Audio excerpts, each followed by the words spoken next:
Middle-class families across America face a choice that could make or break their financial future, and the answer might surprise you. Two massive states, both economic powerhouses, both offering completely different visions of what middle-class life should look like. One promises lower taxes and cheaper housing, the other boasts better salaries and more job opportunities. But here's what nobody tells you about the real cost of living in Texas versus California, and why thousands of families are making moves they never thought they'd make. Picture this. You're a nurse earning $70,000 a year. In Austin, that paycheck lets you rent a decent apartment, save a little, maybe even think about buying a home someday. Take that same salary to San Francisco, and you're basically living paycheck to paycheck, sharing an apartment with roommates well into your 30s. But wait, before you pack your bags for the Lone Star State, consider this. That same nursing job in California might actually pay $95,000. Suddenly, the math gets a lot more complicated, doesn't it? This is the reality millions of Americans are grappling with right now. The great migration between these two states has become one of the defining demographic shifts of our generation. For years, we've heard the headlines about people fleeing California for Texas, trading sky-high costs for affordable living.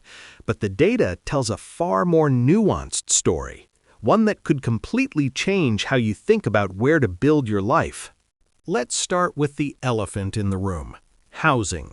The median home price in California hovers around $700,000. In Texas, it's closer to $300,000. That's not a small difference. That's life-changing money. A middle-class family in Dallas or Houston can actually afford to buy a 3-bedroom house with a yard. That same family in Los Angeles or San Diego might be stuck renting a small condo indefinitely. For families trying to build generational wealth through homeownership, this gap feels insurmountable. But here's where it gets interesting. While Texas celebrates its lower housing costs, the property taxes tell a different story. Texas has no state income tax, which sounds amazing until you realize they make up for it with some of the highest property taxes in the nation. The average property tax rate in Texas is around 1.7%. In California, thanks to Proposition 13, it's capped at around 1%. So that $300,000 home in Texas? You're paying about $5,000 a year in property taxes. Meanwhile, even on a $700,000 California home, you might only pay $7,000. The gap narrows significantly when you factor in the bigger picture. Then there's the income question. California jobs, especially in tech, healthcare, and professional services, tend to pay significantly more than their Texas counterparts.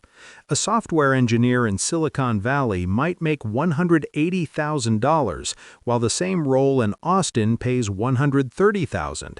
That's a $50,000 difference.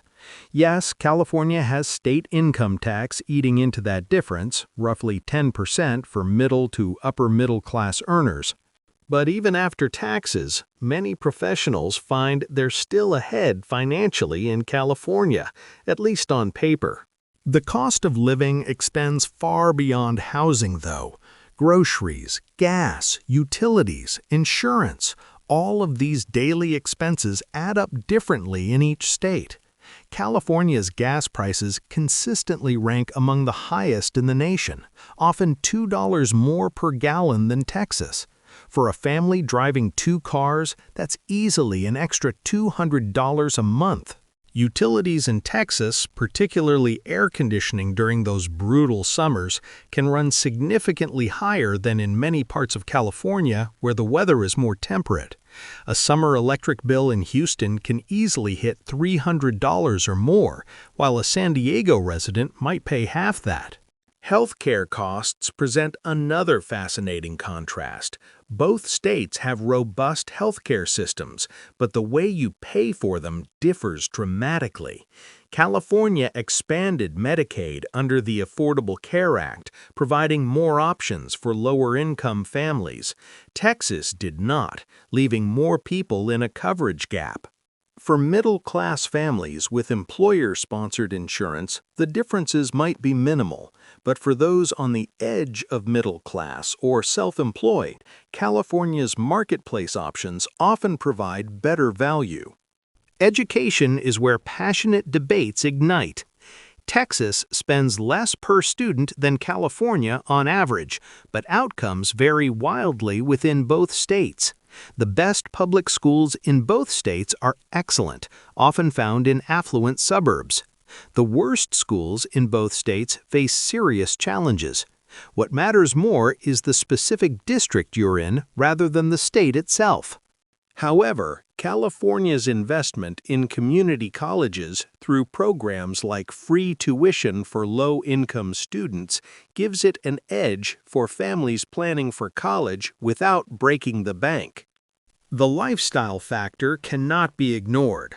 California offers unparalleled natural diversity: beaches, mountains, deserts, forests, all within a day's drive. The cultural scenes in Los Angeles and San Francisco attract creative professionals who value that environment despite the costs. Texas counters with a different appeal: wide open spaces, a strong sense of community in many areas, and a culture that celebrates entrepreneurship and self-reliance. For some families, the ability to have a big backyard and know their neighbors is worth more than proximity to world-class museums or beaches. Job security and economic diversity matter tremendously for middle-class stability. California's economy is incredibly diverse, from agriculture to entertainment to technology to international trade. Texas has successfully diversified beyond oil and gas, becoming a major tech hub and attracting corporate relocations. Both states have proven resilient, but California's sheer economic size, the fifth largest economy in the world if it were a country, provides a cushion that's hard to match. Climate plays a bigger role in daily life and expenses than most people initially consider. California's mild climate in many regions means less spent on heating and cooling, fewer weather-related home repairs, and year-round outdoor activities. Texas heat is no joke, with summers regularly exceeding 100 degrees and high humidity in many areas. That means higher cooling costs, more wear on vehicles and homes, and limited outdoor time for several months each year. On the flip side, California's drought conditions and wildfire risks have introduced new costs and stresses that didn't factor into calculations a decade ago. The social safety net differs significantly between these states. California has stronger worker protections, higher minimum wages in many cities, paid family leave, and more robust unemployment benefits. For middle-class families, these might not matter in good times, but they're crucial during hardship. Texas takes a more hands-off approach, which some see as promoting business growth and others view as leaving workers more vulnerable.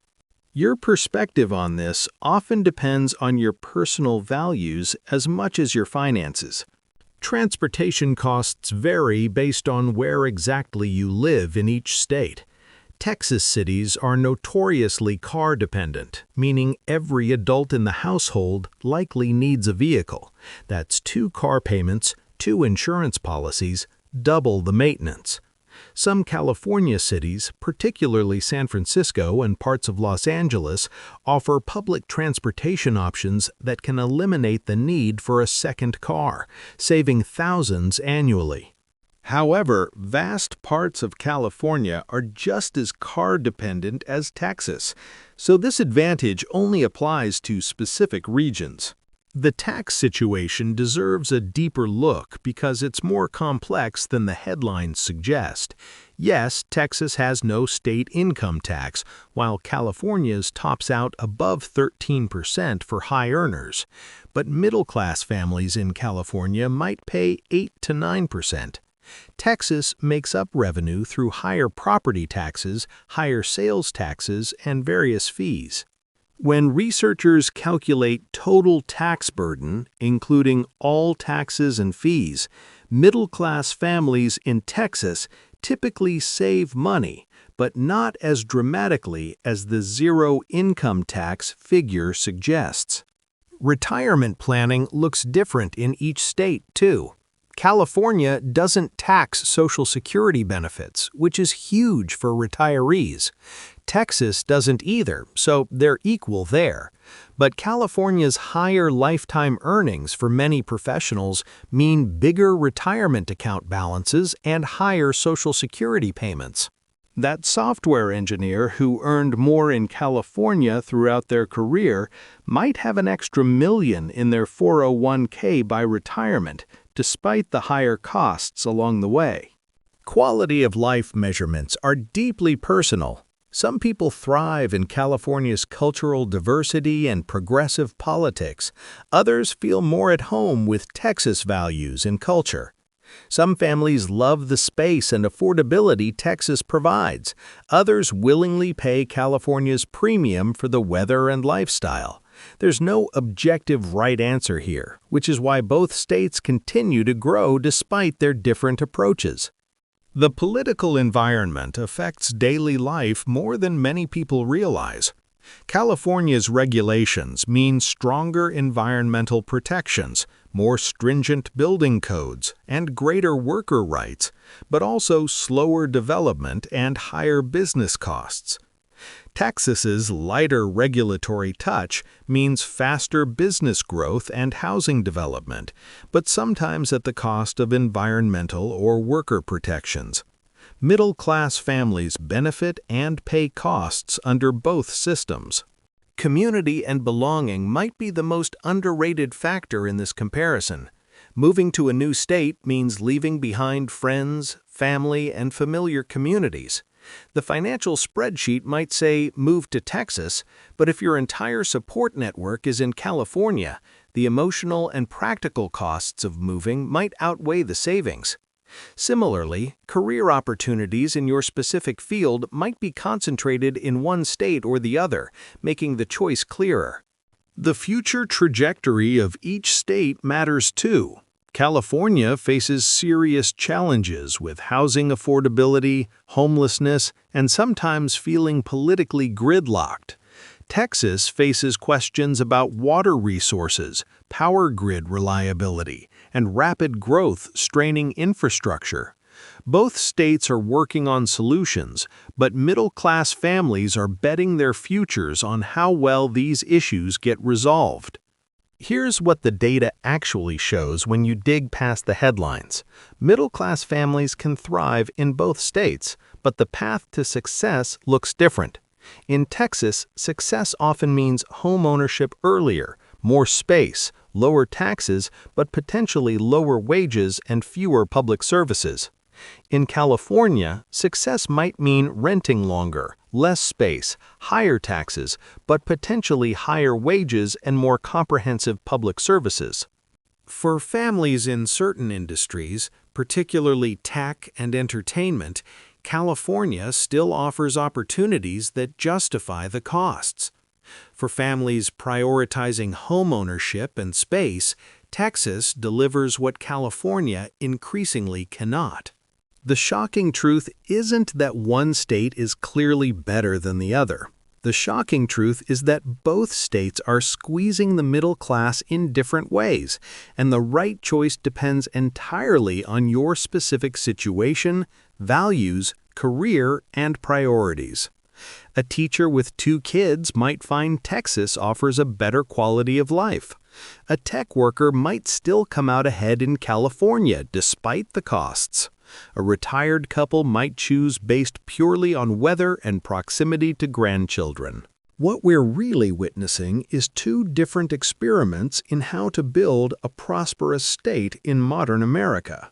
Texas bets on low taxes, light regulation, and business-friendly policies to drive growth that benefits everyone.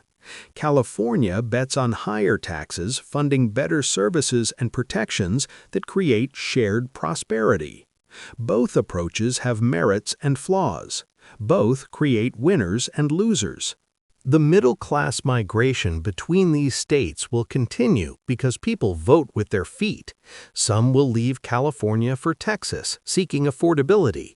Others will move to California for opportunities. Many will stay put in either state, finding ways to make it work where they are. The key is making an informed decision based on your unique circumstances, rather than following headlines or assumptions. Run your own numbers. Consider your career trajectory. Think about what matters most to your family. Visit both states if you can. Talk to people living the life you're considering. This isn't just about Texas versus California. It's about defining what middle-class life means in modern America and recognizing that there's more than one path to achieving it. Whether you choose the California dream or the Texas opportunity, success comes from understanding the trade-offs and building a life that aligns with your values and goals. The shocking truth is that the right answer for your family might be completely different from the right answer for your neighbor, and that's exactly how it should be.